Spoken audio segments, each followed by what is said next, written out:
From the depths of the vault, this is Eerie's Vault Live, your number one stream for the uncanny, the weird, and the unexplained. Good evening, everybody. Oh yes, good morning, good afternoon, good middle of the day, whatever it is, wherever you are in the world, and welcome to the show. This is Eerie's Vault Live, and I am your host, Eerie. We'll be opening up the phone lines in a short while, as always. So if you want to be on the show, I'll tell you how to do that in just a few moments.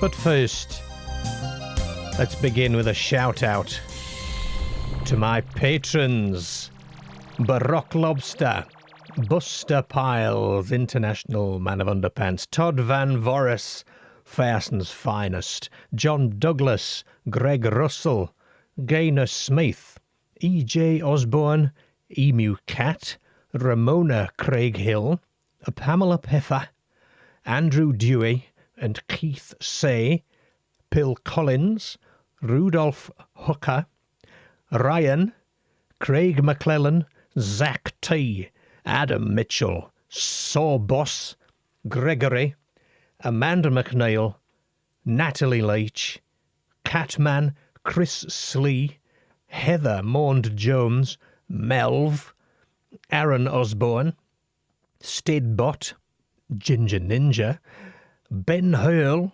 goodness me, this list gets longer each week, doesn't it? Vincent Hegeland, Iron Bug, Paul Redruth, Baby with a Laser, Bizjidish 143, Jerry Shelton, Brian Henderson, and Stu Graham. Welcome to the show, and thank you, patrons, ever so much for your continued vote of confidence in Eerie's Vault Live. Here's a bit of Eerie news.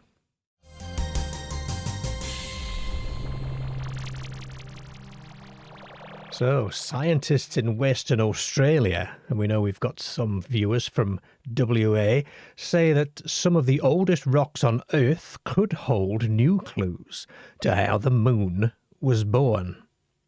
The discovery made right in the Murchison region could change what we know about the early history of our planet and its closest neighbour in space. A team from the University of Western Australia has been studying ancient rocks found in the state's Midwest, and what they've uncovered is out of this world. These feldspar crystals, believed to be around 3.7 billion years old, 3.7 billion, were found in a rare type of rock called anothrosite. No, say that again, anothrosite, excuse me. A mineral common on the moon, apparently, but almost never seen on Earth. By analysing the chemical makeup of these crystals, scientists discovered that they share a striking similarity to samples brought back from the lunar surface during the Apollo missions. They tell us that the early Earth and Moon had nearly identical compositions, suggesting they were formed from the same violent event billions of years ago. That event is thought to be a collision between a young Earth and a Mars-sized body roughly 4.5 billion years ago, a cataclysm that scattered debris into orbit, which later became the Moon. This find also suggests that the Earth's first continental crust formed later than once believed, closer to 3.5 billion years ago, shedding new light on how our planet cooled and became, eventually, inhabitable. The rocks discovered in Western Australia's ancient heartland may be tiny, but researchers say they could rewrite a big chapter in the story of how the Earth and the Moon came to be. Feldspar crystals, apparently. Feldspar crystals. Isn't that the name of Craig out of Malcolm in the Middle? Isn't he Craig Feldspar? That sounds familiar to me. Deep underground on the Greece-Albania border, scientists say they have uncovered what may be the largest spider web ever found, which is, arachnophobes, cover your ears, home to more than 111,000 arachnids. 111,000. In the dim, sulphur-rich tunnels of Sulphur Cave, good name, a sprawling web structure spanning approximately 1,140 square feet, that's about 106 metres squared, has been found, built by an enormous colony of spiders living in total darkness. Well, I suppose that's better than one gigantic spider, isn't it? The web is not a single thread, but it is a patchwork of thousands of individual funnel-shaped webs, the researchers say. You have to experience it to truly know what it feels like, says biologist Istvan Jurek. No thank you, Istvan, I'll take your word for it. The spiders consist of two species, Tegenaria domestica, which is the barn funnel weaver, commonly found in homes. Good Lord, everybody check under the fridge quickly. And Prinerigone, why these Latin names?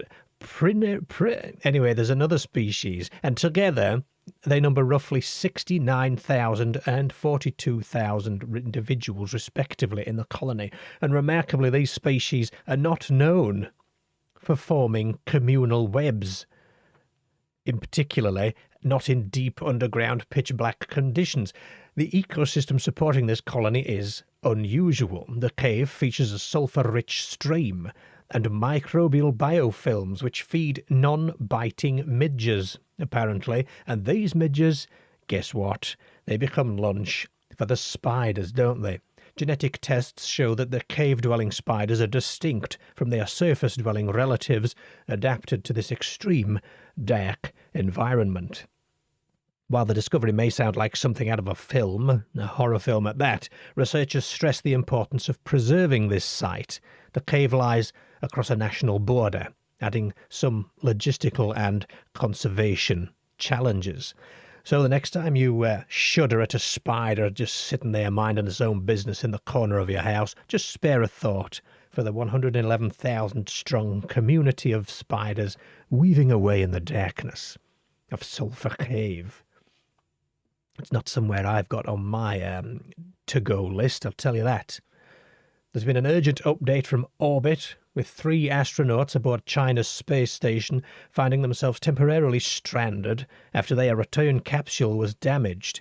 The trio, Chen Dong, Chen Zhongliu and Wang Ji, have been serving on the Tiangong space station since April, completing a 6-month rotation. They had been scheduled to return to Earth on the 5th of November. But their planned return capsule, part of the Shenzhou 20 spacecraft, is believed to have been struck by a piece of orbital debris. I'm not surprised on bonfire night. Some sort of firework hit it or something, prompting safety officials to postpone their descent. In a brief statement, the China Manned Space Agency said an impact analysis and risk assessment are underway and declined to provide a new return date. One key concern is that though the capsule remains docked to the station, the damage could affect not only structural integrity, but also the safety systems designed for re-entry. Experts caution that even small debris strikes in low Earth orbit can pose major risks to returning crews. The incident also highlights the growing issue of space junk, discarded satellites and fragments orbiting Earth, which experts say could threaten future crewed missions and space infrastructure. And wildlife conservation takes a sharp turn in northeast England, where a county council has warned that reintroducing the lynx could threaten farmers' livelihoods. It's a bit of a no-brainer, if you ask me. In a recent statement, Northumberland County Council argued that plans to reintroduce the Eurasian lynx into northern England's forests would have serious, disastrous consequences for local sheep farmers and rural communities. The lynx, extinct in Britain since the Middle Ages, has been at the centre of campaigners' hopes for rewilding large forest areas and restoring predator-prey balance. But the council cautions that without robust support and safeguards, the move could very easily ruin farming livelihoods and escalate conflicts between wildcat and farm-based economies. Supporters of the lynx reintroduction argue that species could help reduce deer numbers and boost biodiversity, even tourism in large forest zones.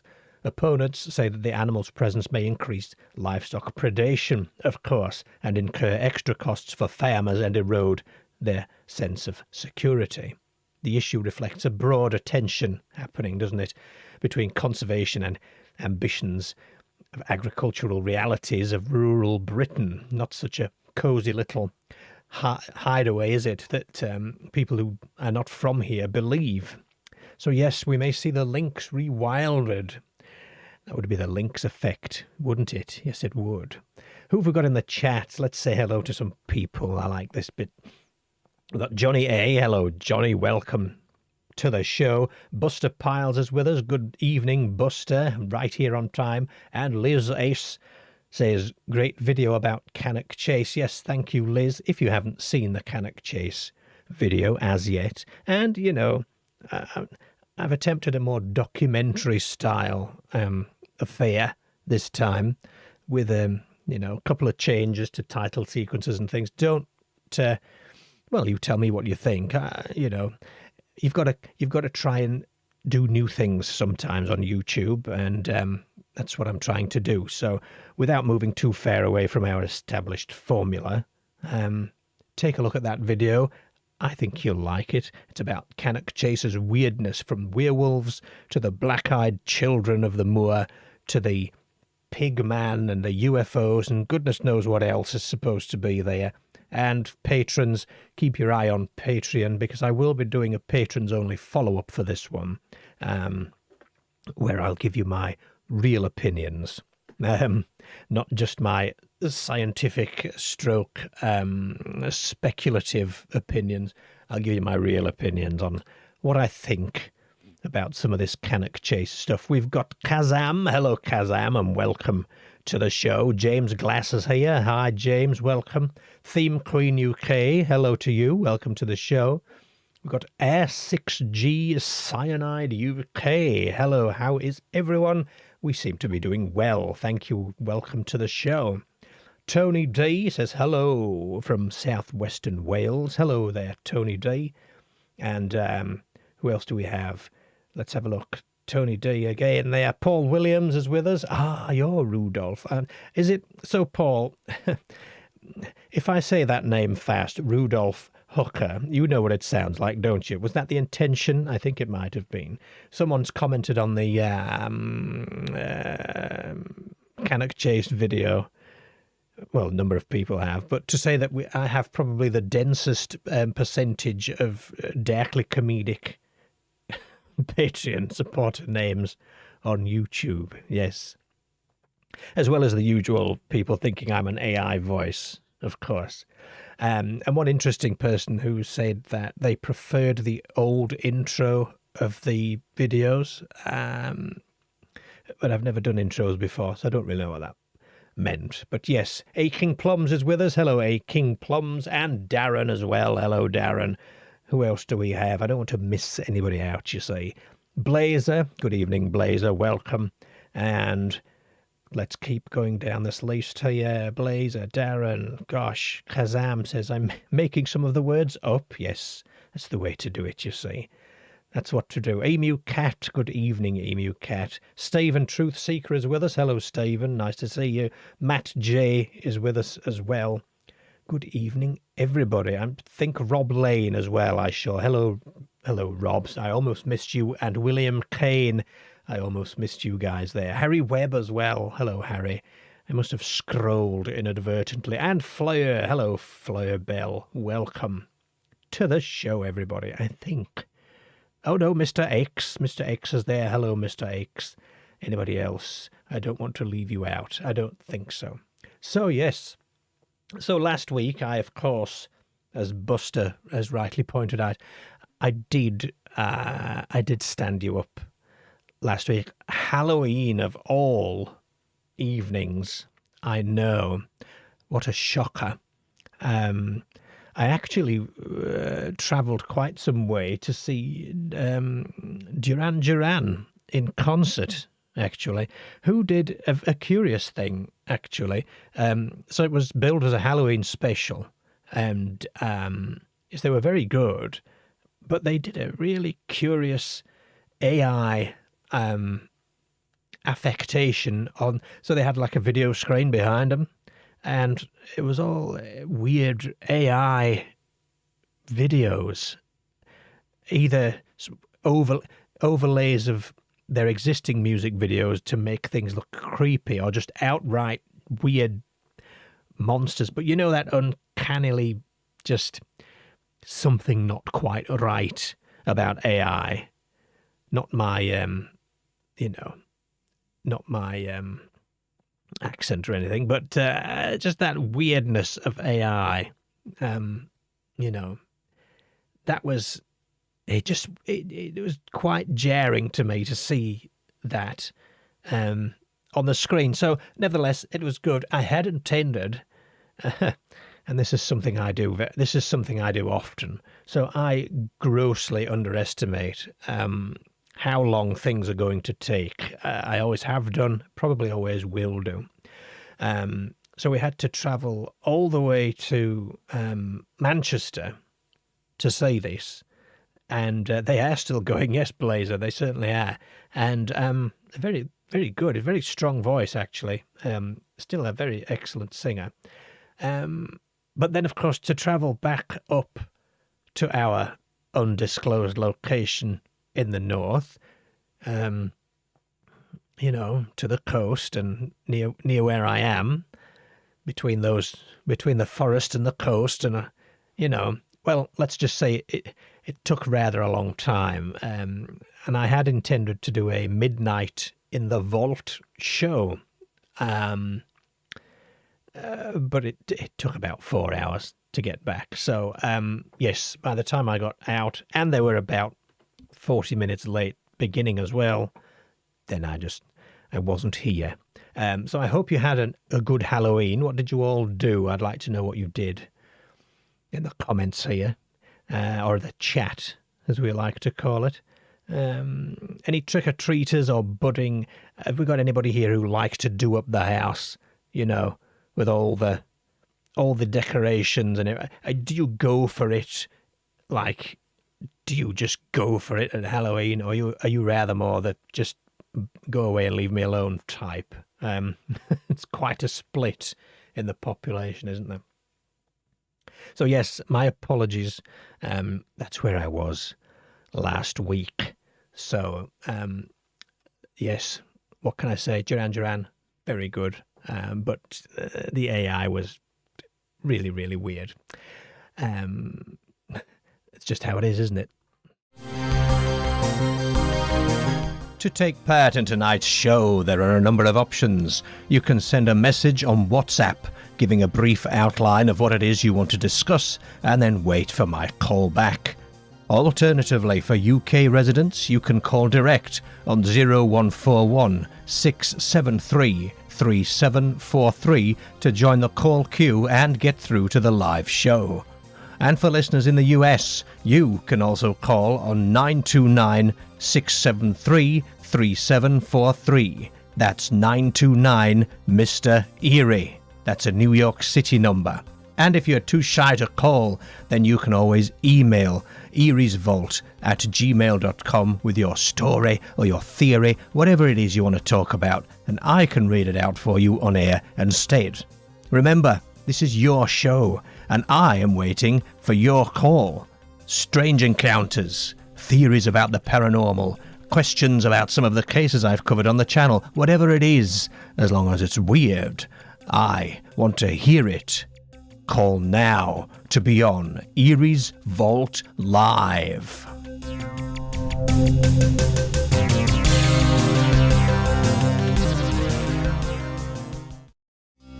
This is Eerie's Vault Live, and I am your host, Eerie, and this is your #1 stream for the weird, the strange, and the unexplained. That's right, yes, the unexplained. Actually, don't call yet, because I do owe some people a bit of airtime. So I've had several emails in the inbox that have been there waiting and waiting for some time. And so I'm going to begin with some emails. I'm going to read you some spooky stories. How's that? And we're going to begin with a very long one that I began to read last time we were on air. But I got broken off because I prioritised calls, of course. And why wouldn't I? It's a call-in show. However, the following comes from John. And I actually received this about a month ago, I have to say. So John R., I'm sorry it's taken me so long.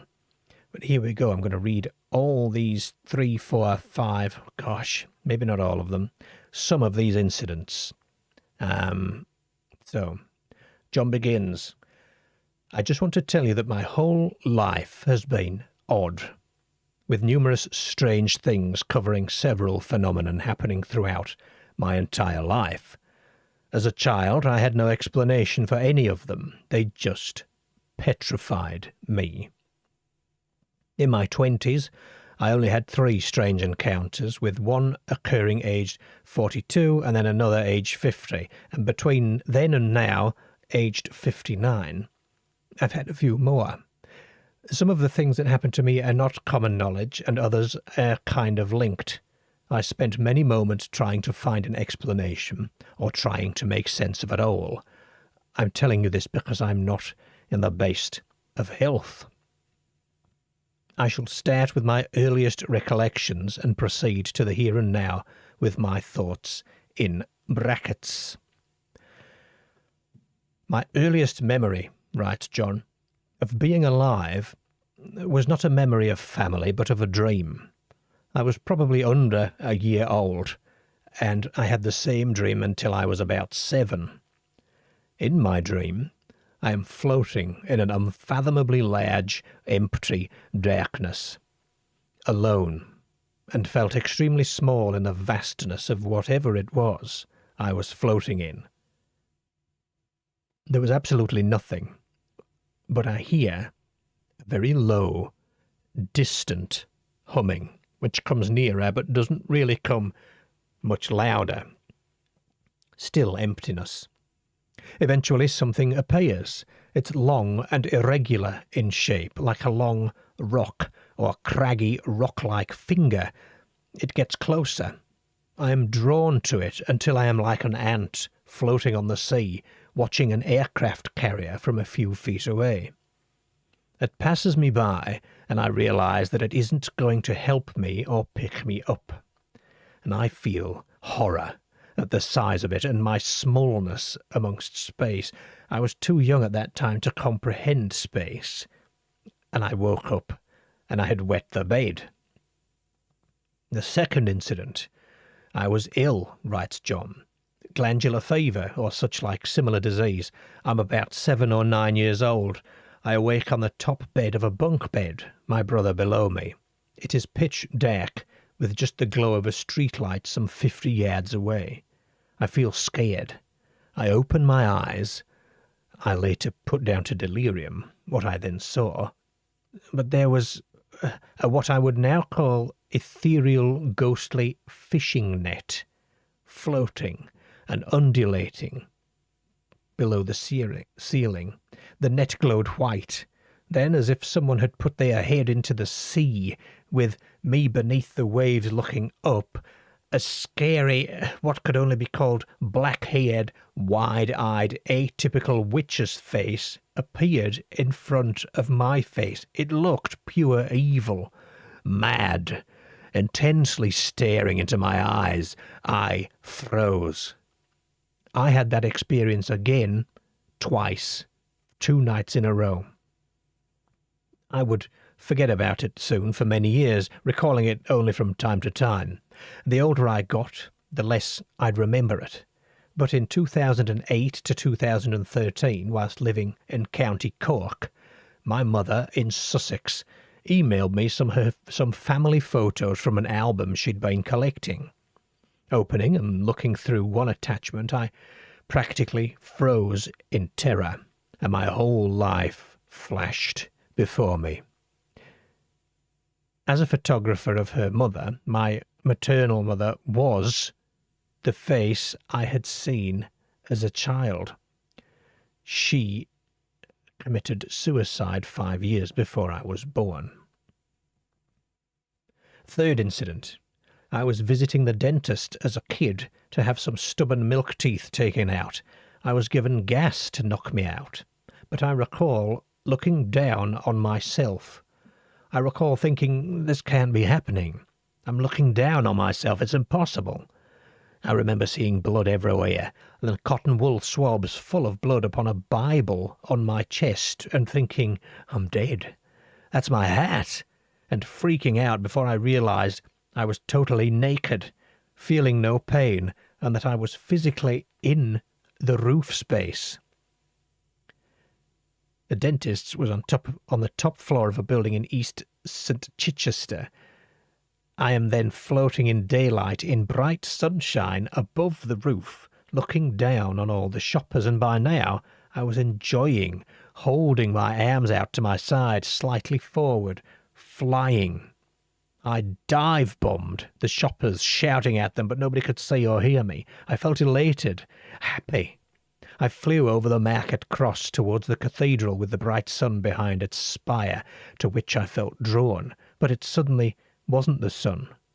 It was white. I could look into it.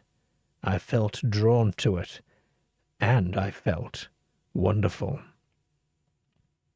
But then I could feel myself being drawn as if by a string tied back to the dentist's. I didn't want to return, but I found myself looking down on me again and seeing what I'd call a fishing line pulling me back.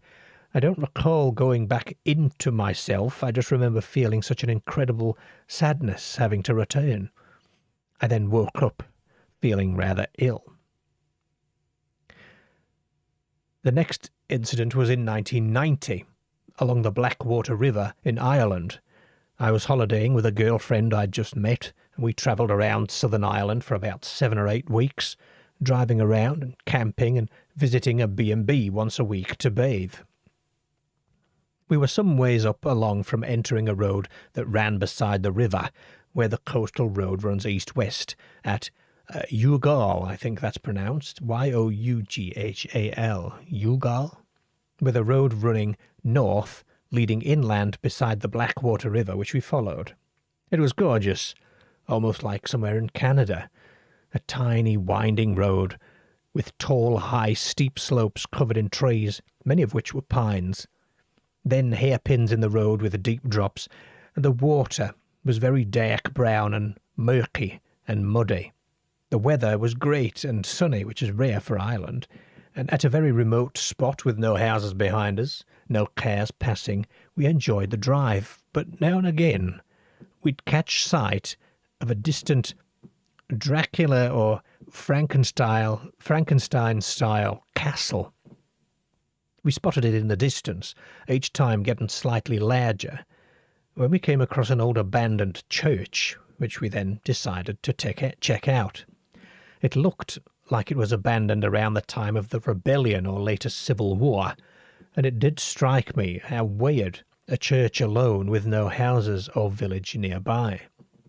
On we drove for a short distance. I needed to go to the toilet. There was a dirt road on leasing off this narrow road, so I pulled over, noticing houses or villages nearby. Noticing a distance through the woods, a dilapidated green gate that you could see with ruins behind it, so we locked the car up and we went to investigate it. We walked up an unpaved lane to the gate, and a hand-painted sign said, "Danger, keep out," red paint on white painted board. The sign and green gate, which was 4-inch slats, left high with gaps of 6 inches roughly in between. Or behind the gate was a collection of buildings, a house, a cottage opposite, and outbuildings and stone storage and sheds. In the middle was, I think, a well, or something stone with a dead tree off of its centre. In fact, all the trees in the whole area were dead, with the ivy up one building and the shrubs slightly further back were alive. We both thought that was odd. It was August, and everything is green in Ireland in August. The girl I was with looked uneasy, and she said she didn't like it there. So we head back to the 300 yards or so to the car. We were looking out for nuts and mushrooms, wild garlic, anything to forage. We walked pretty leisurely, but I suddenly, with no reason at all, I felt scared. Wendy looked scared. It was almost as if your mind's eye, every leaf on every tree was watching us. Total silence. We couldn't hear the river. We decided to get in the car and just drive off, and at that moment I do remember hearing something. A snap of twigs. A footfall of something on the other side of that wall in the middle of nowhere, leading along the muddy lane. I froze. We both froze. We started walking. Whatever was in the other side made another noise. Walking slowly, perhaps. We quicken our pace, twigs snapping on the other side matching us, so we freeze one last time. The noises and footsteps stop too. I whisper to say, when I say run, you run. And we ran, and we got out of there fast. We both felt we were being watched the moment we got to the gate. It was probably nothing, but it links in with some later on incidents. When we drove on shortly after quite nearby was the castle. In fact, it was a Gothic-looking monastery. Gosh. Now there are 1, 2, 3, 4, 5, 6. There are several other incidents from John. I shall disseminate these over the next couple of weeks, I think. John, thank you for setting up that. We've moved into the 90s there, so the next event will be 1992 incident, and we shall move on from there. So I think I'll pick the rest of that one up next week. Now, Philip, what's Philip sent me here? Oh, that's just a something for me to look at. Yes, there we are. Neil. So this is Neil now, who has emailed us, and this is from the 24th. That was probably, gosh, that's a couple of weeks ago as well, isn't it? I'm not very quick at my emails. I do apologise. Anybody who's ever been sat there waiting for a reply from me will know. Neil says, my story is about the time I'd not long finished college. I couldn't get a job straight away, and the job centre sent me to work in one of Butlin's camps. This is in 1986. I'd not been there long, maybe 3 weeks, staying in a room there. I worked in a warehouse there and had to be up at 6:45 to get a quick breakfast and be at work for 8 a.m. One night, I was woken up in the middle of the night. There was an amber glow in the room. I jumped up, thinking it was time to get up and I'd missed the alarm. But no, it was still the middle of the night. I checked things in the room and there seemed nothing wrong. I went back to bed, and within a minute or so I felt someone's hand on me in the middle of my chest. I could feel the individual fingers moving around. I jumped up thinking there was a spider in the room, but there was nothing there. The glow had eased to nothing by this time, and I didn't witness anything else. I reported this to the staff welfare office, and the woman just smiled and wouldn't say anything. I was staying in a part of the camp that had, until a year or so earlier, been for single women, but this had changed and was an area now for single men. There had to be a reason for changing the accommodation around, but I was never told the reason for it. I mentioned this to some of the blokes I was working with, but they mocked me unmercifully, so I just let it go. No internet in those days. I have looked into the matter in the last few years, but I could never find anything else related to it. It was strange, but I'm actually glad I witnessed it. I enjoy the programme. Thanks for reading it, says Neil. Well, Neil, thank you very much for that one. I don't know if I'd be grateful or pleased about having had something crawling about on my chest in the middle of the night. No, thank you very much. Yes. And the glowing lights. What do we think that could have been? That's giving me vibes of the Charterhouse guest story, you know. It's giving me similar feel to that. It certainly is. Mackie Boy sent us an email on the 24th as well, who says, my best mate of 35 years, who I know like a brother, told me a strange tale a couple of years ago. He's a part-time farmer in our local area of Cutthorpe, a small village surrounded by fields and wooded areas, owning land around and next to a reservoir. On dark winter's nights, he was out testing his brand-new night vision scope, not the cheap rubbish, but the real deal, military grade. After spotting a few small animals, he came out of a clearing and he saw a human figure glowing white through the green glow of the scope. Upright, the figure was stood near a tree in another small wooded area, about 30 metres away. Suspecting it was a poacher, or somebody up to no good on his private land, quite a mile or two from any road or highway, he shouted. What are you doing here? This is private land. He paused. There was silence. And then suddenly the figure, who was about 6 feet tall and very, very thin, suddenly slid around the side of the trees as if to be so slow and quiet that he wouldn't be seen or heard. I've got night vision here, he shouts. I can see you. You might as well come out, and I've got my rifle too, so don't do anything stupid. Silence.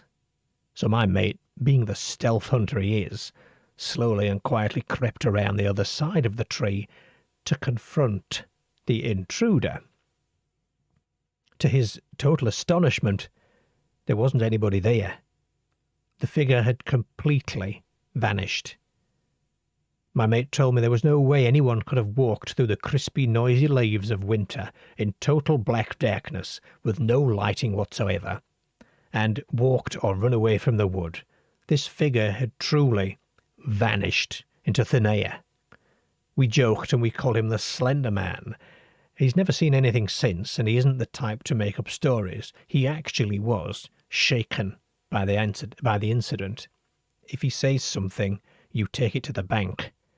I teased him about it for weeks, but he never laughed. Thank you, Mackie Boy. So that email is titled The Slender Man, a human figure, very, very thin, creeping about in the wilderness. Goodness, there's a bit of a chill there. No, thank you. Yes, this is why it's always good to stay indoors, people. Stay indoors. Darren says it's better. Oh, so this is about the hand-crawling incident. It's better than waking up at 3 with 3 shadow figures standing over you. That's what happened to me, and being me, I just rolled back over and went to sleep. I would be out of there seeking a hotel immediately. That's what I'd be doing, let me tell you. Gosh, no, not shadow people, thank you. No. Mark Pascal sent me that's a link to another YouTube video. I hear you have an interest in Bigfoot, he says. Oh, we shall take a look at that, I think. And I think this is either Luis or Louis, who has emailed me with a couple of, what are these, stories. So, as a French poet/writer, these stories might be a bit colourful.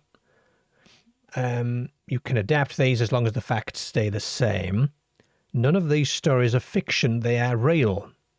One of them gives me the lingering feeling that I have somewhat of a curse on me, says Louis. Although in retrospect, if I do, it doesn't show all that much. Gosh, the other shows that another world does exist and that it might have a sense of humour. Here we go. Klondike Nightmare. It's 1997-ish. I'm wasting time playing Klondike on my Windows 95 machine. Gosh. This will make sense later, but I'm a computer buff, so my machines are rock solid. Those who know Klondike will know the easy way to play is to take out one card at a time instead of 3, which means you're less likely to get stuck. I'm using the Windows Klondike application, not the playing cards. I'm playing over and over, and if, at the start, I am winning nearly all the time, all of a sudden I hit a strange losing streak. And knowing how easy this version of Klondike is, the streak is a little unnerving. As I'm pondering why my luck has run out, a strange voice pops into my mind. Would you like to win more often? It sounds like my voice, but it's not my words. I ignore it, thinking it's just a case of vivid imagination. The voice comes back insistent. Would you like to win more often? You can sign a contract with the devil and you would win all the time. At this point I'm freaking out, sweating profusely, and I'm very tense. These are not my thoughts. I muster up some courage and I mentally reply with all my emotions to back it up. I'm not interested. I want no such thing. I'm pushing back hard. All of a sudden my computer crashes for the first time in months. As is the case with a lot of these early computer programs, characters are bunched together on the screen to form the cards of the game. At this point, the characters are spread out all over, some having reverted back to the original text font. I feel as though this display is meant as a warning. Whomsoever was proposing this deal to me is fuming mad. The anger is palpable. I have a fleeting impression whatever proposed me such a thing expected me to simply accept it. I thought that I'd be stupid enough to go for the always win proposition. I reboot my machine. Everything is fine, but there's no way I'm playing cards again, at least not for a while. I suddenly feel unburdened. I'm all by myself again, but there's no way I'm playing cards again. There is no voice in my head anymore. This charm seems to be broken somehow. I often wonder if the fact that none of my projects over the years took off is a result of some sort of curse. But then my life isn't that bad, so maybe it's something completely different, or maybe I'm just overthinking, somewhat of a habit of mine. I never had such another proposition, and if I did answer, it would still be the same. On a side note, a few years later I would go from using I Ching to playing plain old Klondike to read fortunes. The key is not the game itself, but it is how you use it. And the second tale from Louis is The Scared Mathematician. This happened in the early 2000s. A work colleague reaches out and wants to meet. I propose my home. I'm going to order pizza. Our local pizza, as in the case in so many towns, is very good. This chap is doing his master's in mathematics. I have a fascination for fractal geometry, so I'm thinking this is an excellent occasion to sharpen my knowledge. This friend is a fine friend, but he has a strange relationship with his emotions. One can sense his interest in advanced maths helps him to stay grounded. My house at the time had 2 floors. There's half a basement, but that doesn't count. You have to run up the stairs to go to the toilet. As we are talking, an October wind rushes outside. The night is quite black. Our conversation is going places. We go from the Mandelbrot curve to the Julia. We wonder about the amazing symmetry in the material world. I then get an idea. The idea is somewhat mischievous, but it feels like fun. At first I disregard it, since our conversation is going pretty well, and then it comes back, and since I've been experiencing a lot of mystical events in this house, it feels like a wasted opportunity not to talk about it. It feels like a suggestion from beyond. As soon as there's a lull in the conversation, I tell my friend, "Did you know this house is haunted?" He's clearly shocked, and his shock turns to anger. "No," he says, "there's no such thing as And then he has no time to finish this reaction because the wooden toilet seat upstairs falls hard with a bang. The timing couldn't have been any better if I had planned it. The face of my friend of Chinese descent turns bedsheet white. For a few seconds he's lost in thought and then gets up staggering slightly. He tells me he has to go outside. I follow him by the door. For some reason he's sitting right in front of the door light, and while he's trying to rationalize what just happened, a huge swarm of moths and other insects dance and walk behind his head. They seem to turn in a counterclockwise way. I've never seen that before or since. My friend actually drives away, quite relieved that this strange event is behind him. He goes back to the square pastures of mathematics. That toilet seat never fell again. The brass parts holding it together were actually rusting and fusing together. Louis says, "I hope these stories make the cut. If they do, please let me know when you air them." Well, I certainly will. I shall reply to that email in case you're not listening tonight. Again, thank you very much for your submission there. And I know I keep saying Louis or Louis. I'm just Louis. That's the name. Thank you very much for your submissions there. That's the emails finally done and did, isn't it? I don't know about you, but however, the most frightening part of the toilet seat story there has got to be, for me, moths. Okay? I do not do moths. I don't mind butterflies. I don't mind bees. I don't mind flies flying around. They're annoying, of course. But a moth, I do not do moths. I don't know if anybody is with me on that. But moths can frankly do one, is what I'm saying. Moths can certainly do one. Let's have a quick look at what's happening in the chat. Since Darren mentioned the three shadow people, he felt nothing bad from them, just thought, oh, bug off. Well, there we go. There we are. James says, yes, many a creature lurching about. Ghosts look through the room door at me whilst I was in the army in Germany. Good gosh. Yes, just things looking at you. No, thank you. No. Yeah, like Father Ted pulling out 3 death cards. Yes, in fact, you're quite right. Darren says, I know people feel afraid with them. I do believe they keep themselves concealed so they don't scare. Now, that's an angle. Shadow people keeping themselves concealed so they don't scare. Gosh. I'm not a fan of shadow anything, to be honest. But yes, I think the moths is the worst thing that I've read so far. Moths are literally flying face huggers, says Ad6G. Yes, William Kane agrees, me too, with the moths. Tony says it was eerily strange how the moths were going anti-clockwise around behind him. Have you got any British dog man?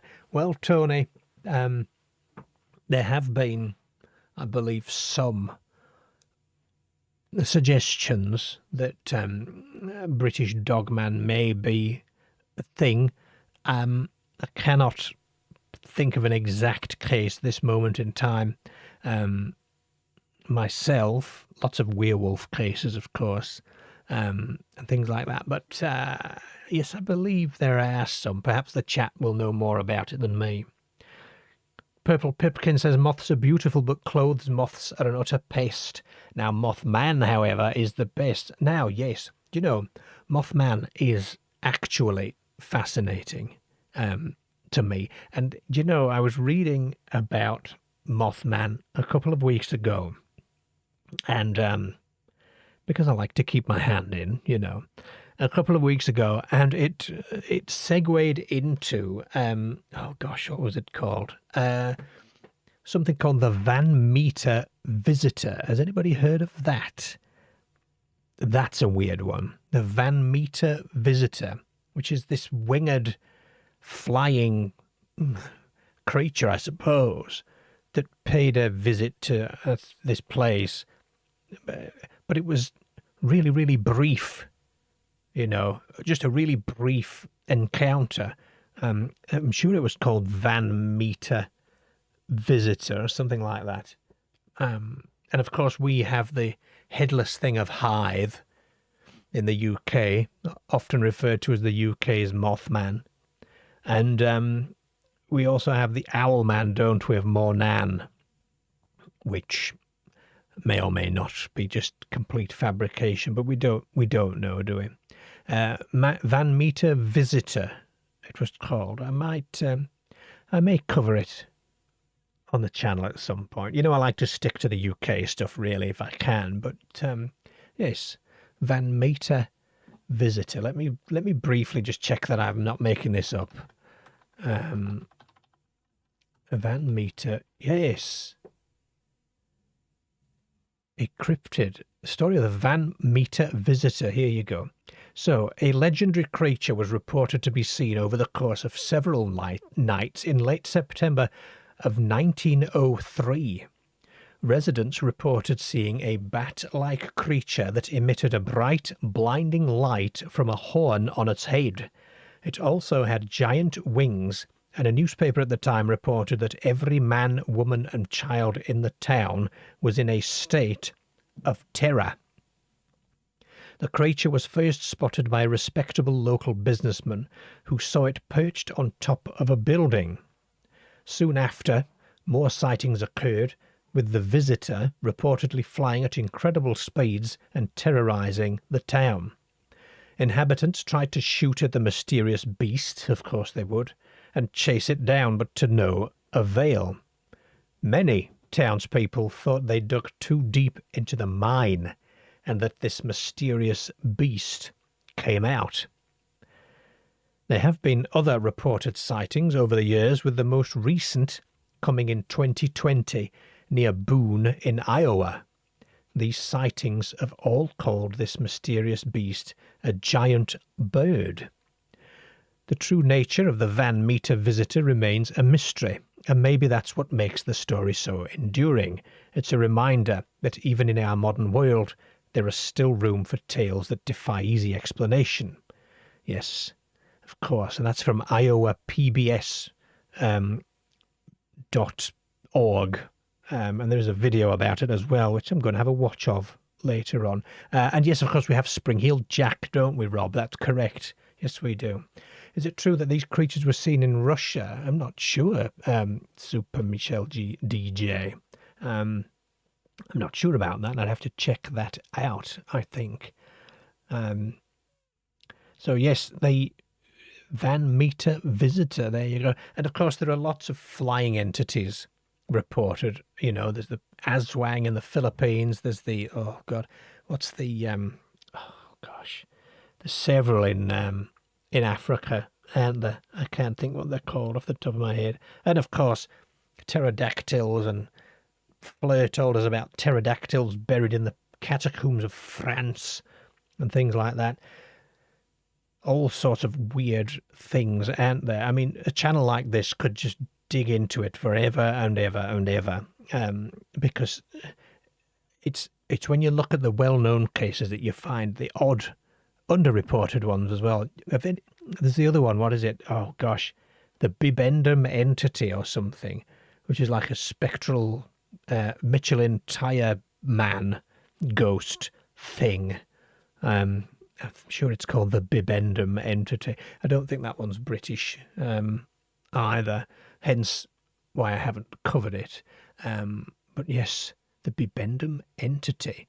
Gosh.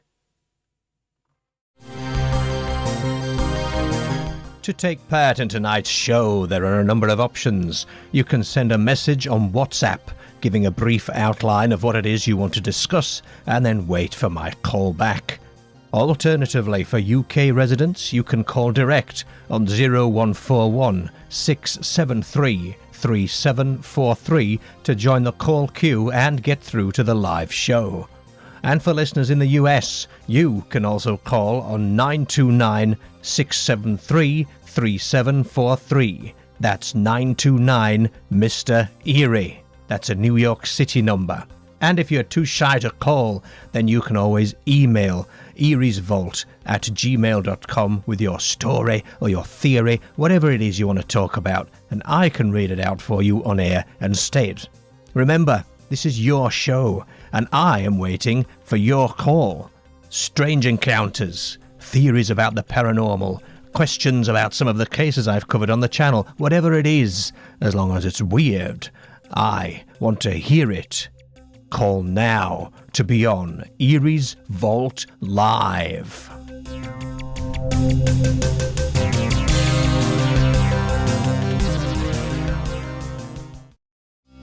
This is Eerie's Vault Live, and I am your host, Leon Eerie, and this is your number one stream for the weird, the strange, and the unexplained.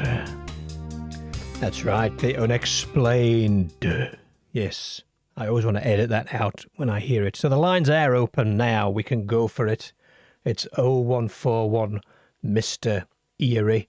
In the UK, in the US, it's 929 Mr. Eerie. That's New York City. And if you're outside of New York City, it's of course 1929 Mr. Eerie. And for those outside of the UK and not in the US, we have the WhatsApp number, all of which scrolling along the screen as we speak. Some comments about Spring-Heeled Jack in the chat here, and I did a pretty deep dive on the Spring-Heeled Jack story, let's say, quite some time ago now, and I think I was the first channel to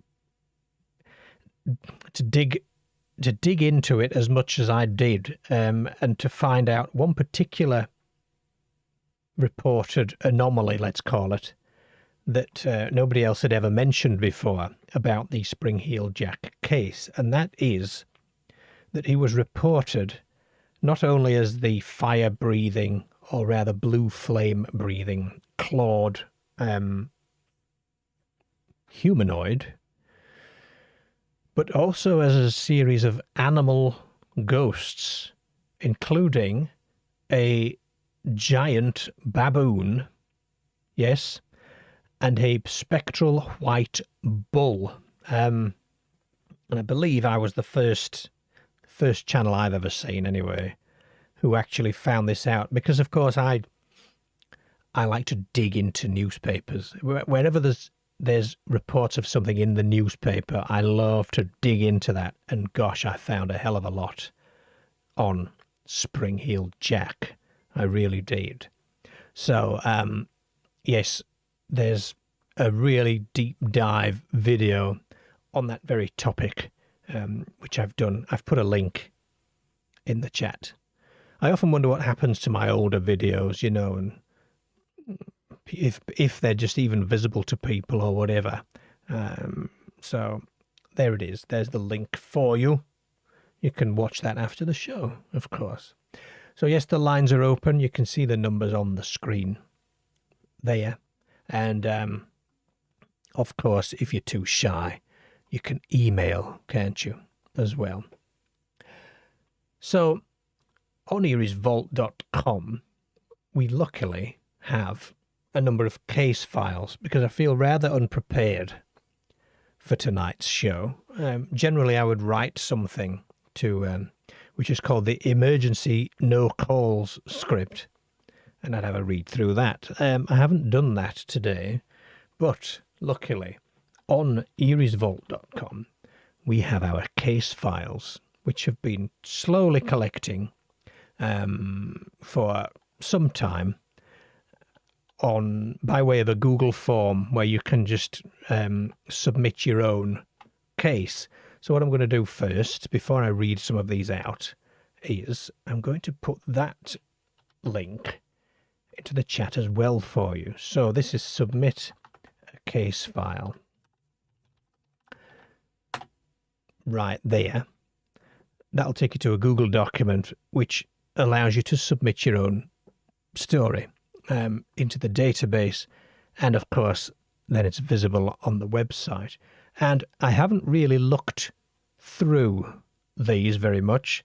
I have sense checked them, you know, just to make sure they're not somebody pulling my leg or something, you know, and approved them for publishing. So I've never actually read them, so I'm going to have a look at some. Okay, so we have got somewhere in the region of, we've got 17 or 18 cases that have been submitted. That's not too shabby, is it? So let's have a look at this first one then. These are all new to me, so you're discovering this with me. Okay, so this is case file EV99PIN21. Okay, and this is Ricky. It's a first-hand account with 2 witnesses, and it is a UFO account. This happened in July 1996, and it was about 15 to 20 minutes, but there was some missing time. This is in Wiltshire, and it was a sunny day with not a cloud in the sky. Okay, here's what happened. I was with 2 friends, and I was collecting money that I was owed. I got my friend to get through a window to grab my money. I ran around the back garden with my other friend. I kept banging on the back door for Barry to open the door. This is the guy who'd crawled through the window. And my other friend kept calling for me to look at something right above his head, but I wasn't interested. I wanted what I was owed. The money wasn't there, so I told Barry to get back out of the front window. I ran around to meet him. We both ran into each other and fell on the floor. We then ran around to the back garden to tell Matty, let's go, and he kept saying, you need to see this. I wasn't interested, but he kept calling. We looked above his head, and there was a shiny, long object just hanging about 25 to 30 feet in the air. Me and Barry ran over, all looked up at the same time, and it was the hottest part of the day between 2:30 and 3:30 p.m. But when we looked down, which to us was a couple of seconds, it was now dark. I could see 2 lights drifting really slowly. I just knew it was the craft, but when it was right above us, there were no lights visible, no visible windows. I'm still struggling with it, says Ricky. And still seeing UFOs, and I've had a lot of strange experiences. This had a profound change in outlook for the witness. There were no EM or device effects, but he has had problems with his health ever since. There were the skin of the craft he refers to. The skin of the craft was shiny and silver, and it moved like it was alive. Gosh. The description of the thing seen is long, like a stretched teardrop. The skin of the craft moved and shifted. There was absolutely no sound. It was a visual sighting, and it was outdoor. Well, gosh, that's a very brief moment that seems to have turned into a lost time scenario. And as Stephen quite pointedly says, we know that missing time can sometimes be the result of, let's call them contactee experiences, shall we? I'm not going to sit here and sort of say, well, it was this or it was that. But we can see patterns in stories, can we not? Yes, we certainly can. Our next case is EV05DIG20. This is the name of the reportee is Running Man Apparitions, apparently, which is a first-hand and second-hand sighting with two witnesses, a humanoid entity, which happened in Victoria, Diggers Rest, that's in good old Australia, near an open field and paddock off Calder Highway. It was a clear evening. Whilst driving towards my mother's home in Bulla, Victoria, I took a shortcut, an Eerie back road which has been notorious for min-min lights and a murder some years ago. As I was driving, I remember turning a bend, and as my headlights hit the road coming aground, I saw immediately an old, balding man, slim build, wearing running shorts and a singlet, running straight at the side of my car. I went to hit the brakes and screamed, as surely I knew I had hit him. As I went to slam the brakes, the man disappeared into thin air. I didn't feel or hear the thud and stopped my car on the side of the road. I got out of my car to see no man there at all. I'd seen him with great detail, right down to the gym-clad clothing and his facial expression. He looked dishevelled, like he'd run a marathon. I eventually got to my mother's house about 15 minutes later to speak of my experience. My mum turned and gasped and said she's also seen him and recalled an older account that happened to her 3 years prior, and even sparked a memory of her telling me as it spooked her out. 3 years prior she recalled standing in our front yard watering our sunflowers when she said things went strangely quiet around her. She then heard heavy panting coming from her left shoulder, and as she turned to see what she was hearing, she saw an older man, balding and in gym or running wear, coming straight at her, and he passed her narrowly, almost seemingly running into her, and she lurched forwards, almost losing her footing. As she turned around to the right, he wasn't there. She ran out of the edge of our front yard and couldn't see the man anywhere, on anybody else's front lawn or down the street. A very strange incident. We tend to bring up a lot without any new ideas as to who or why we both have had this sighting. Description is of an older gentleman, 5'10" in running or gym wear, blue shorts, dark grey singlet, grey hair sparsely on the sides, balding at the top, face ashen grey, with blue eyes. So you got a good look at this spectral runner. It wasn't, what was are there any Australians on the chat old enough to remember? I know it wasn't this guy, but you've put me in mind of, what was his name? Was it Cliff? He became famous, didn't he, for running in the 80s in Aussie. Cliff, I can't remember. Somebody tell me in the chat. If there's any old Aussies out there, tell me.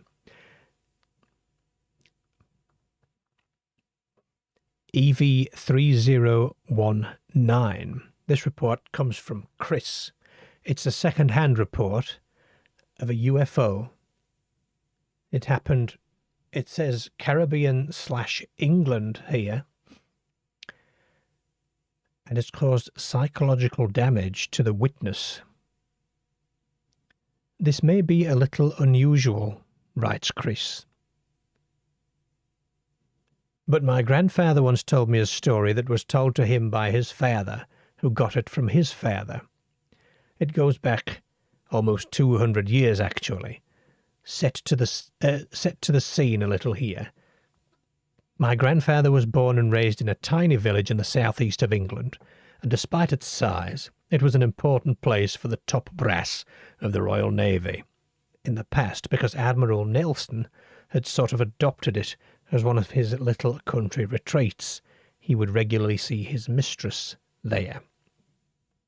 and they'd sometimes use the house he'd owned there for meetings that couldn't be had at the Admiralty for various political reasons. Grandad's great-granddad was acquainted with the aide-de-camp, one of the admirals. They'd drink together, and when the particular admiral was in town, they'd exchange stories and gossip.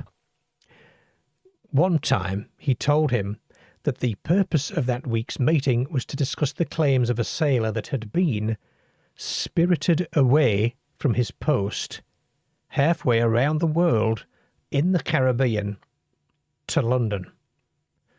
The aide was convinced the sailor was telling the truth, because the time between his last contact with someone in the Caribbean and the time he wandered into a Navy office in London was far too short for him to have simply deserted his post and hopped aboard a ship bound for home.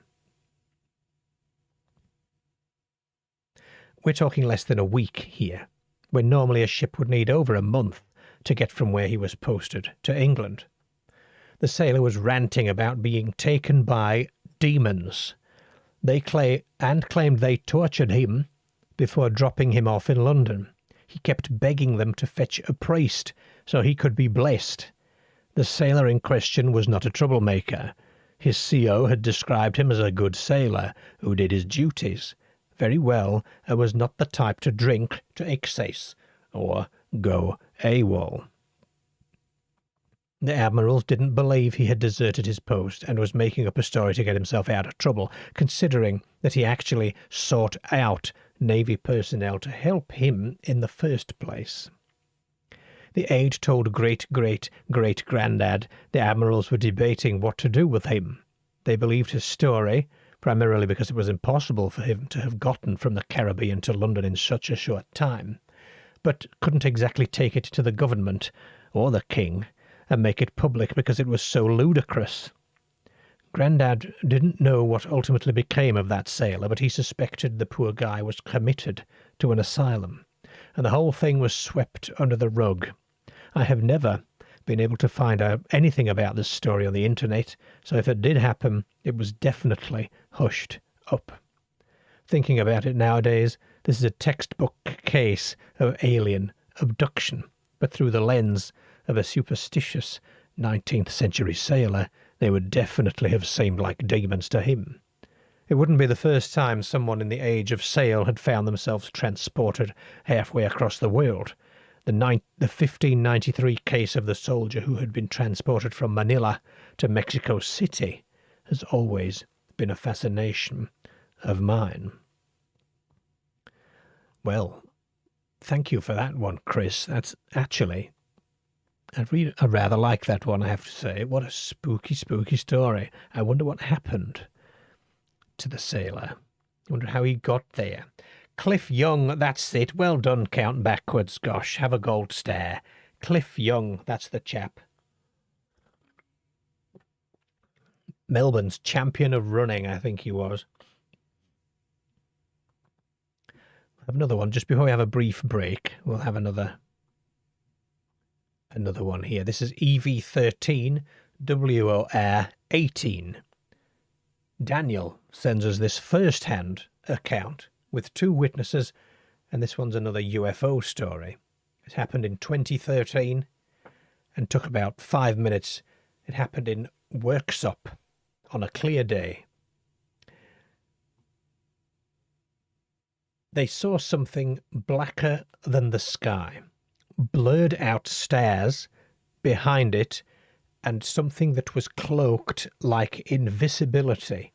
No sound, no lights. The orange street lights, do you remember when street lights were orange, folks, were refractive around its edges. It was kind of fuzzy, like static.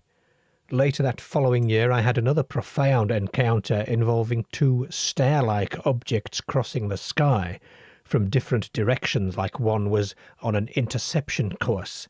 It fell in behind the front one and followed.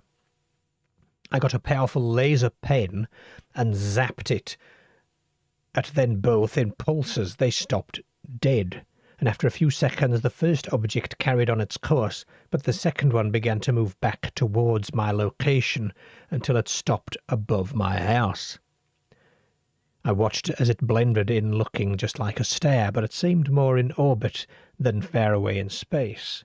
I flashed at it again and waited. A green-orange fireball fell from the sky. Too slow to be a meteor, it landed somewhere over the canal behind my house, on a construction site.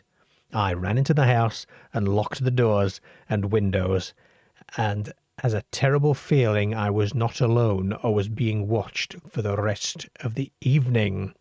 It really freaked me out. Gosh, it would freak me out too, I have to say. It certainly would freak me out too. This is interesting. The blurred out stairs behind it, cloaked like invisibility. I've been watching a lot of now, no matter what you think of, no matter your opinion of Bob Lazar, I have been watching a lot of Bob Lazar stuff lately. And one, I think it was a Bob Lazar. You see, I watch so much of this kind of stuff. I'm going to say it was Bob Lazar. It may not have been, but a story about seeing a UFO in flight and looking up underneath it. It looked like you could see through it, I think was the story. And that's reminded me of that a little bit, as if when you were directly underneath it, and something to do with gravity waves or something like that, distorting the light around the object meant that you actually couldn't see it, but you could only see it once it was a couple of meters away or something like that. I'm pretty sure that was a Bob Lazar thing. Quite certain it might. I was about to say I'm quite certain it might have been, which is not certainty at all, is it? So that would have almost been a very silly thing to say, wouldn't it? Yes, it would. We have more case files for you, but we're just going to take a very, very brief break for me to have my cup of tea out of my Prisoner Cell Block H mug. Here we go.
To take part in tonight's show, there are a number of options. You can send a message on WhatsApp, giving a brief outline of what it is you want to discuss, and then wait for my call back. Alternatively, for UK residents, you can call direct on 0141 673 3743 to join the call queue and get through to the live show. And for listeners in the US, you can also call on 929 673 3743. That's 929 Mr. Eerie. That's a New York City number. And if you're too shy to call, then you can always email eeriesvault@gmail.com with your story or your theory, whatever it is you want to talk about, and I can read it out for you on air and state. Remember, this is your show, and I am waiting for your call. Strange encounters, theories about the paranormal, questions about some of the cases I've covered on the channel, whatever it is, as long as it's weird, I want to hear it. Call now to be on Eerie's Vault Live.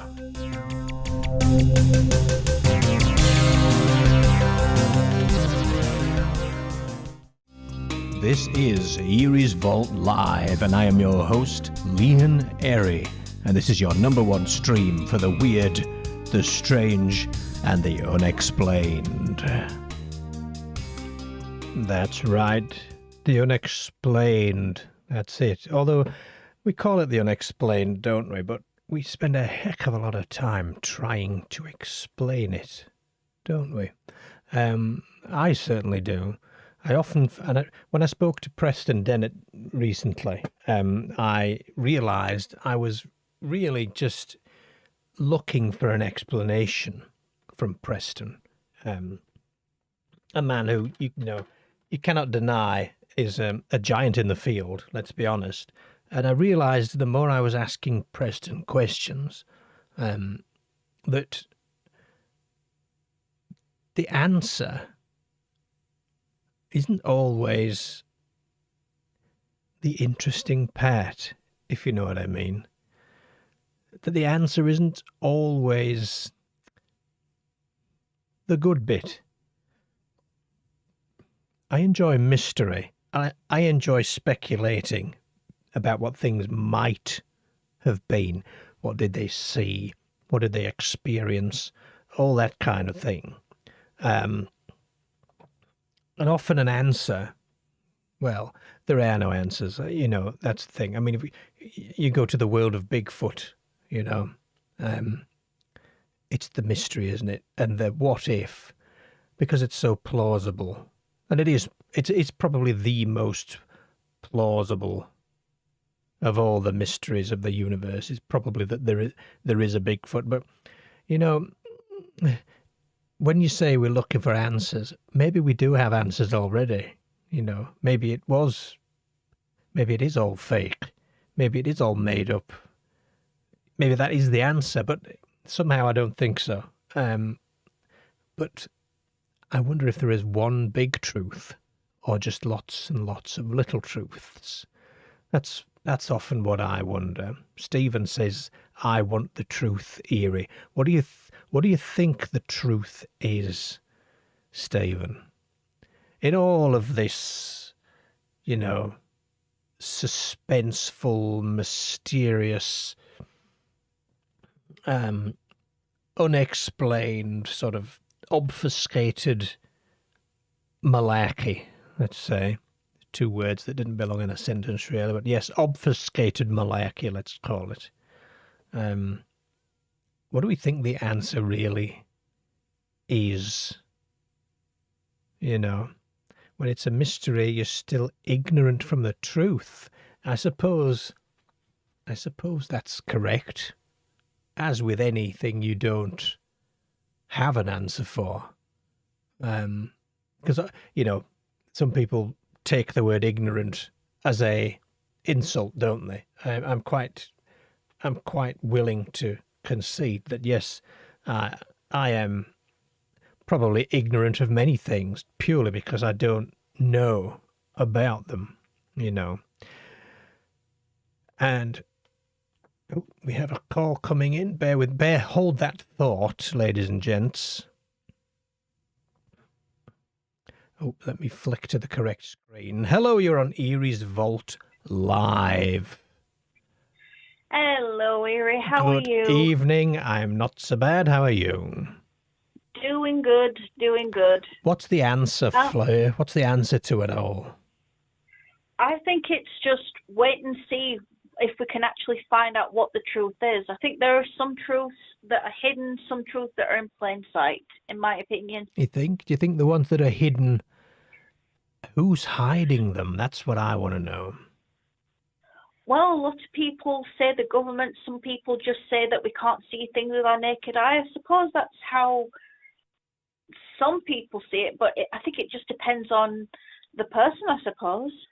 Maybe I so. think I think it depends on the person who views it. Some people can say, "Oh, I've seen something," and they don't really see it as anything odd, and then some people just say, "Oh, that's unusual." I think it just people just do that. In my opinion, it just depends on the type of person you are. I guess so. And you may have stumbled into the realm of sort of quantum states there as well, in a way. And isn't it funny that there's a sort of automatic desire to put something scientific on it, isn't there? But Yeah, quantum states, of course, mean that when something is observed, it becomes a thing when observed. So maybe who is doing the observing does affect what it is. it could. I personally do think that could be a really good reasoning for it. Yes. For me, it's I like to. I don't know. There's lots of theories. There's the theory about, oh well, this is all these weird things are one intelligence. It's one intelligence wearing different masks, and then those of us who have been brought up through the 70s, 80s, 90s, etc. We were brought up with Arthur C. Clarke's and all that kind of Lionel Fanthorpe's. Mm. That there are separate phenomena that are not all connected. But it's which way, as an investigative mind or an intrigued mind, which where do you even begin to try and figure it out? I think you have to put everything together. What people's accounts, what people believe in, what people don't believe in. I think you have to investigate and make a very logical and very real guess or choice as to what you do believe in. At least that's what I think. So that Everything is open to interpretation. it is, of course, which means then that everybody's truth might be something different in itself. Then, Yeah, I think it's everybody. The nicest way I can, sorry, I'm rambling a bit, but the nicest way I think to best to put this is let a person read, understand, and form their own ideas as to what they want to think and what they want to believe. That's always been my theory. yeah. So let people have their own experience of it. Really, yeah. Mm. Yeah. See, for myself, I mean, everybody knows I'm mad on the Bigfoot thing, right? So to me, what I'd like the answer to be yes, it exists, right? Even for aliens, I'd love the answer to be yes, it's aliens.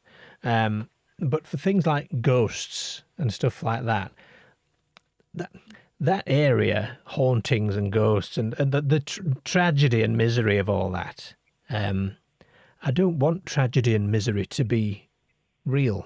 Does that make sense? It does actually, because you don't want to think, for example, you don't want to think that a ghost passed away in terrible, painful, hurtful circumstances. You don't want that. You want to think that they passed away nicely. You don't want to think, oh, that person, passed away in such a painful, Mm. horrible way. You don't want to think that. Whereas when it comes to UFOs and such and Bigfoot, you want to think of them as natural, as normal. I Yes. think it's a case where when you you want things to be natural, organic, etc. Whereas when it comes to such as ghosts, I personally am of the opinion they aren't natural nor organic. That's what I personally think. As somebody who has experienced them, I do think that they are manifestations of a certain amount of energy, which is unnatural, really unnatural energy, whereas such as Bigfoot and UFOs, I always get the word organic for them. So something physical, you can... Yeah. Living, breathing things, basically. Yeah. Living, breathing, whereas ghosts, that they're like, well, they don't actually breathe. I'm guessing they don't breathe because I've never had one tell me that they don't breathe. I haven't. And obviously, my granddad always said he'd come back to come and see us. He's never come back yet to tell us what it's like. No. He always said that he'd come back. Actually, it's not a ghost related, but I do have something on the story about the UFOs that you've read out. It actually jogged something in my memory that happened about the beginning of this year. Oh, right. Let's hear that. So my father and I had gone out to see to some, I think it was some banking, boring banking kind of thing. And we were just in the car, and we both looked up, and we could see what looked like big balloons, but they were pitch black. And they weren't floating like regular balloons do. They didn't look like Chinese lanterns. They were round, and they were like, there's a certain colour. Is it Venture black? It was the darkest black I've ever seen. Oh, is this where the guy on YouTube who paints the room in this black colour, and it's just like there's nothing there. Yeah, there's nothing there. Well, these, whatever they were the same colour as that, and they just hung in the air. They weren't floating like a balloon was. They were just hanging in the air, and there was I counted about 5 while we were at a stoplight, and I'm going 1, 2, 3, 4, 5, all just hanging around, just there, just floating. And I'm saying to my Dad, just take a look at these.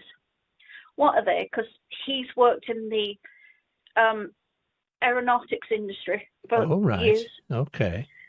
And he took a look as well, and he said, I'm going to have to get the glasses. So he grabbed his glasses, and he took a look. I said, never seen them before. Don't know what that is. But they were just these strange black. They weren't like, again, I wouldn't describe them as weather balloons. Wouldn't describe them as helium balloons. They were something in between.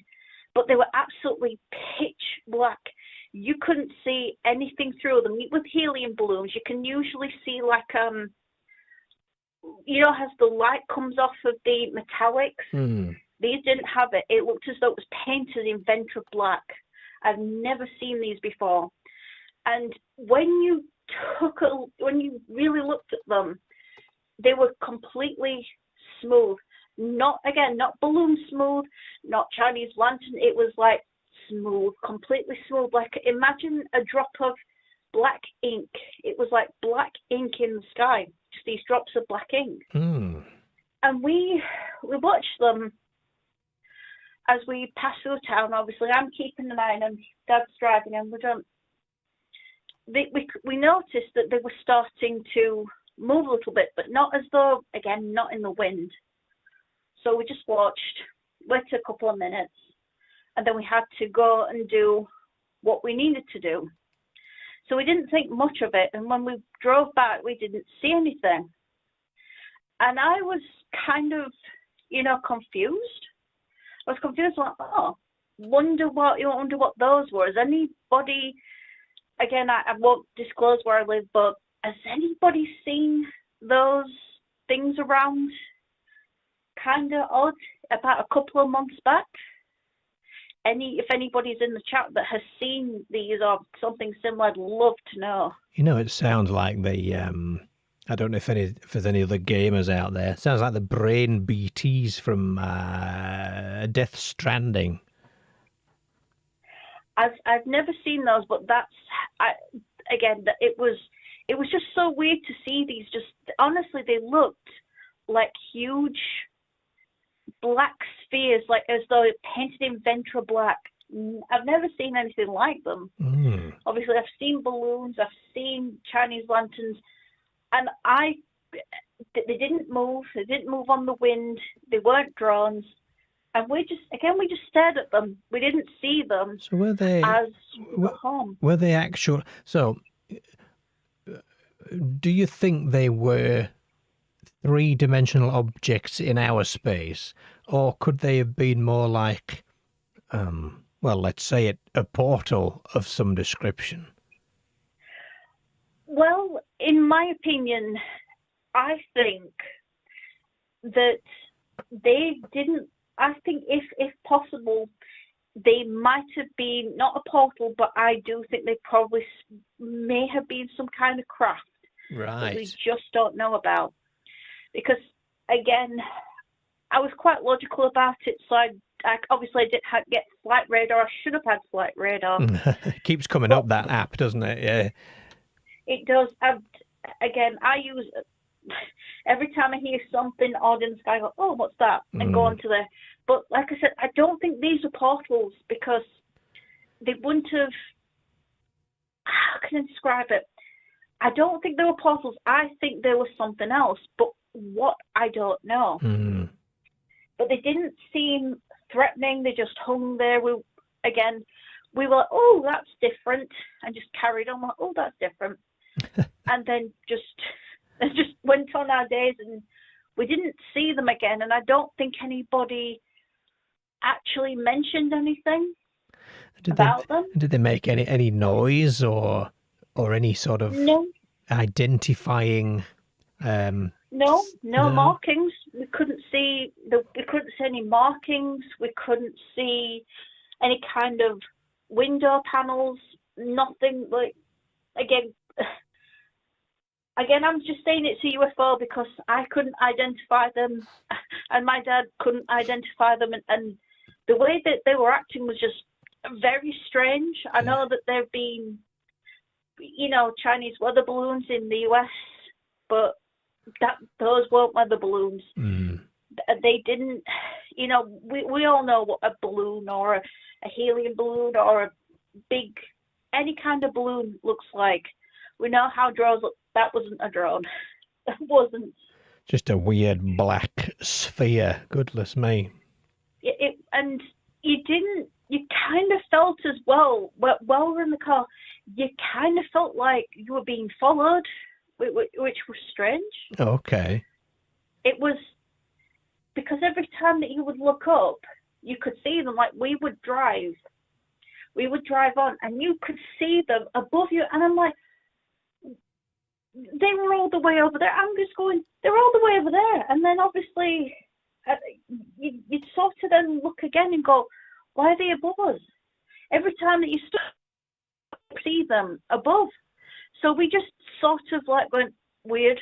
Then obviously we got to do what we were doing, forgot all about them, and didn't see them on the way back. So I'm like, seeing something weird in the sky feels like a normal day.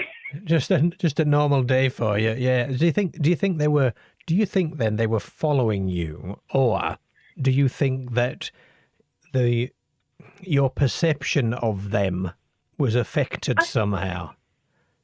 I think that it was just my perception, to be fair. Sorry, I've got a puppy and he's just having a little... Yes, you must tell us about the new puppy in a minute.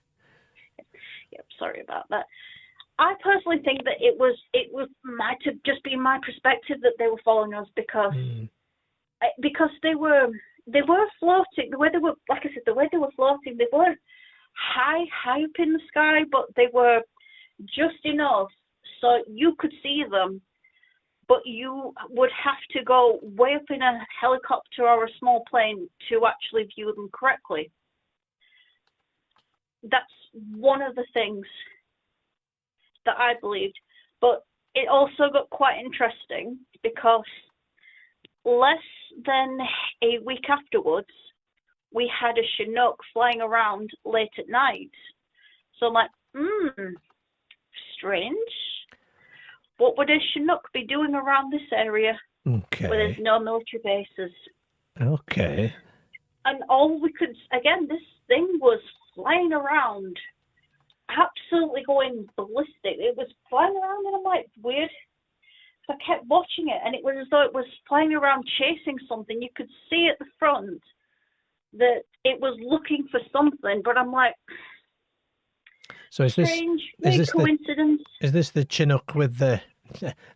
I think we may have called these Fokkers. That's FOKK. For the sensors. With the two sets of spinny rotors, one at the front, one at the back. Now that's interesting. Twin rotors. Because they are used for. They tend to be used for transporting vehicles, and cargo. Yep, this one was flying around at night time, and it was flying around in circles. It was flying around in circles as though it was following something. Looking for something. And then it would make tight turns. And it happened, I'd say, about 2 weeks after when the Chinook started flying around. And again, I don't live near any.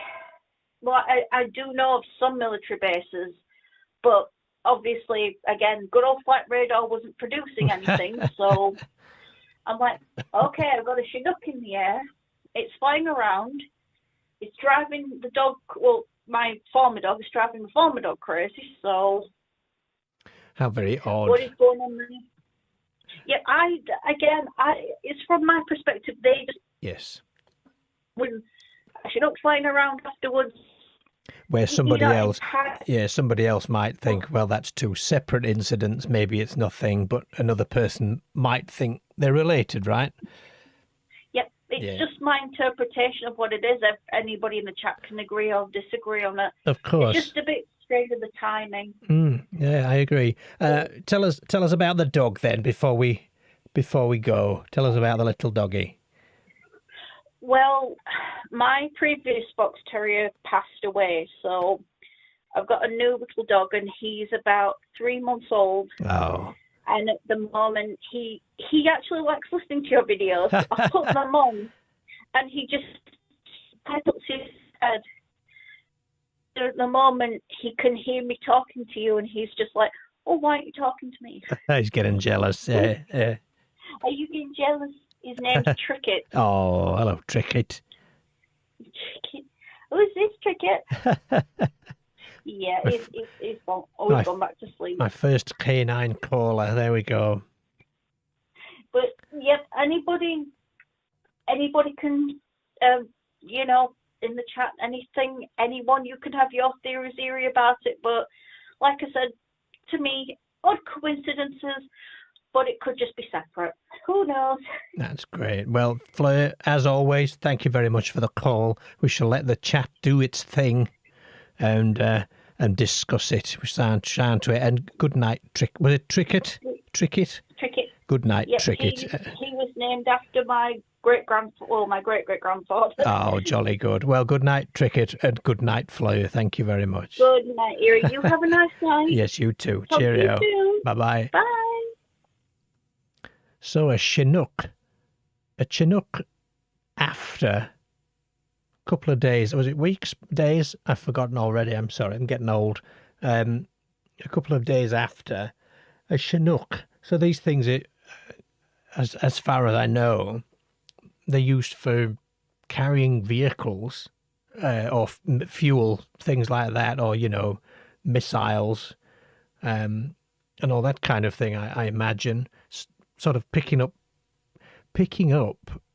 stuff from the battlefield. So what if, now here's one for you, what if the Chinook had recovered something from the site of Fleur's encounter?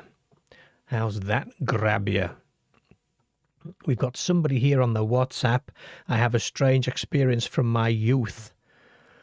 About 25 years ago, when I was in my early 20s, it involves a National Trust property. When it had been closed off, myself and a few friends descended on the old house. Oh, so I can see you busily typing away there. I will give you a call. Just put a thumbs up in that WhatsApp if you want me to give you a call, and you can tell us all about it in the last few minutes of the show. You could be our closing story. Just give us a thumbs up, because I can see you typing bits of it there, but I shan't continue to read it out because I think it'd be good for you to do that. I'm just trying to see who the typing. Everybody, fingers crossed, everyone. Let's see if we get a thumbs up here. Other folks, says James, has seen craft above Chapel Cross Station, or observing the site from close by because it had the tritium plant for nuclear weapons. Now that's a thing, isn't it? UFOs in areas of nuclear weapons. In fact, messing with nuclear weapons, I think. George Knapp speaks a lot about that one in particular. I'm sure, I forget which case it was. It might be multiple, where, yes, these UAPs, let's call them nowadays, were sighted messing with or disarming, or perhaps even arming, nuclear-equipped weapons systems, which is particularly freaky, isn't it? Turning them off. Turning them off, says Stephen, yes. Which is a lot better than them turning them on, isn't it? But pretty frightening when you think about it, you know. I'm going to just quickly jump into this call. Let's see. Looks like we might have another story here. It's ringing. Hello. Good afternoon. It's not even the afternoon. Good evening. You're on Eeries Vault Live, whatever time it is. Hello. Super. Right. This experience I'll put a bit of context around it. I've been listening to some of your videos for a little while, and I've been trying, as you do, you trawl your memory banks and you think about things that might have happened, perhaps some things that you've suppressed, or without wishing to sound too bizarre about it, but you think, oh, maybe there are a few things that might, have that tinge, that edge of unfamiliarity. Mm-hmm. Me and a few friends back in, I don't know, would have been the mid-90s. We were kind of driving around Warwickshire.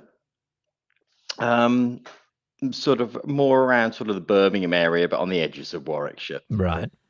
And there's a couple of National Trust houses around there, and one of them was being renovated at the time. And we kind of decided we'd drive down there, sit there, taking the views, etc. Right? Okay. Now, I'm not saying that there weren't any illicit substances involved, but there weren't any serious ones. And at the same time, at this point, I would say I was about 22 years old, and I would have probably seen quite a lot of things that those would have evoked anyway at that point. So it would have been quite unusual for me to feel what I felt at that time. Okay. Purely due to minor, chemical enhancements to my body, or whatever you might call it. Yes. Anyway, so we're sat there. I'm in the back of the car. There are two guys next to me. There's one guy in the driver's seat, and and one guy in the passenger seat. One of the guys that was with us was on a moped, so he's got in the car. So there's five of us together, and we're kind of marveling at the spectacle. What a lovely old house. We're thinking about the history of it all. Sure. Yeah. And suddenly, I felt like I couldn't speak. So I'm listening to all the people around me. And hearing it perfectly well, and having all these ideas and thoughts that I would love to communicate with them, but literally my mouth felt sealed. Okay. Like I could not say a word. And at that point, I felt I was taken from that spot. And this is the really weird thing because I could still see the people around me trying to communicate with me. I see. But um, you were sort of elsewhere, but not. yes, very much so. But also, kind of within that idea of, is this real or is this just something, because I'm an idiot and I've you know been out with the wrong people and done silly stuff. These were people I've known for ages, Yeah, and it yeah. wasn't actually, as it transpires. But this went on, this went on for quite a little while, and they were all desperately trying to communicate with me, and I could see them trying to, but at the same time, I could also feel that I was. I don't know. It sounds somehow strange, but There was definitely something else communicating with me, and Oh, it was not just communicating with me. It was communicating with me about them and wanted me to tell them so much about all sorts of things, not necessarily cogent to their experiences or their life at that time, but it just wanted me to explain various things to them. all right. Okay. Anyway, That's so after that, there was a period where I was able to speak and I was quite overwhelmed. And I just explained to these guys I'd quite like to be taken home yes. because I found it quite almost internally eviscerating. um, so you put up a big show for everyone around you. Yeah, I'm fine, mate. It's all good. But Mm, inside, you're like, oh my god, that was actually quite disturbing. a difficult experience to process. Yeah. Yes, yes, somewhat. So I went home and I kind of just calmed down and to this day really thought no more about it. But it's only since I mean I always have been someone that's followed this stuff, Fortiana, and I'm interested in rational and the idea of maybe pushing the rational back and looking at what's possible. Mm, But this was, just one of those things that you can almost describe as where something else slides into, our reality. yes. And sort of separates you from yours is the weird thing. Yeah, I agree with that too. Yes, and it was definitely a forceful thing. It was I was fighting against that. I wanted to communicate this stuff, but it was definitely not allowed. Yeah. And was what sort of things did it, let's say, want to communicate? I think in the main they were they were kind of shut up or there will be problems. Oh, Also, yeah, you need to allow this to happen almost. gosh, right, So okay. that almost had to be a level of acceptance immediately. Yeah, And yeah, that sounds crazy now, doesn't it? Really, like anyone would do that, but it didn't feel like I had any choice at the time. sure. Yeah, that is oh gosh. And are we talking physical entities Yes. here? We Oh, are. no, no, we're definitely talking physical constraint Oh, because there was definitely no way I felt that I could use any part of my body to communicate. uh, I felt mute and immobile. and they And just that to me is nothing. I mean, nothing I've ever felt throughout the entire rest of my life. Right? I mean, I walked up to Amy Winehouse, shook her hand, yeah, played pool with her, had her buy me beers, and I was cool, you did. right? But at the same time, I've never had anything like this. Gosh. And both of those things are true, by the way. Are they? Yeah. Yes, And, yes. and we're not. So, and apologies if I missed it. Are we talking? Did you see creatures then? What was it? It was something clawing at me, Oh like pulling my body into submission and telling me to stay there and just, allow this thing to happen. gosh. But Yeah, I know. I can't. I wish I could give you any more insight into it than I can, yeah. But I firmly believe that we were on old ground there, right? Whereby an old, house that has priest holes, probably goes back a way longer than that. Okay. Yes. I've been watching videos of people, that that you've recommended as well, that are walking through old forests, and they're talking, talking about burial mounds and things Yeah, like that. yeah. We are very, very temporary structures Oh, that yes. stand on the ground of things that have existed for so long, and we somehow seem to think that we're the commanders of it all, and I think that's somehow the dichotomy. Of course, yeah. The commanders of it all until it all goes Right. slightly askew, and then Yes. we just don't have any control. Yes, gosh, what a like you say, a very brief thing, but a very discomforting thing to have happened. Yes. Yeah, and it has stuck with me forever. I mean, I went home and told the people that I was living with, "Oh my God, this happened," and they all looked at me with absolute horror, and also a little bit like, "Do we need to section Ian?" Yes, yes. And obviously, there's that element of social pressure as well, isn't there, for you not to really talk about this stuff, Of right? course, yeah. You don't want to be the weird guy, do you? But No. if something's happened, it's happened. Mm. Very, very strange. And Ian, thank you very much for sharing it with us. I have to say. Well, it's been a pleasure to talk to you, and really an absolute pleasure to listen to the content and the stuff that you've been. I hate to use the word content, but all the information and the carefully researched stuff that you put out Oh, actually yes. is extremely valuable, and the fact that you're trying to build a community around it as well Yes, of is, course. Yeah. yes, this is wonderful. Oh, thank you very much, sir. Yes, well, what a great way to end the night. Ian, thank you so much. Thank you. Good night. Night. Well, ladies and gentlemen, that is Eerie's Vault Live. I thank our contributors on the telephones immensely. I thank our contributors on email immensely. And of course, all you guys beavering away in the chat there. It moves far too quickly for me to be able to keep up with it. But thank you all so much. And as Ian says, the sense of community that is building around Eerie's Vault is really quite astounding, I have to say. And I am incredibly grateful for all of you tonight who listen, all of you who watch the videos, and have good things to say and questions to ask. I appreciate your interest and your role in developing Eerie's Vault into what it has become. Thank you all very much for it. Good night.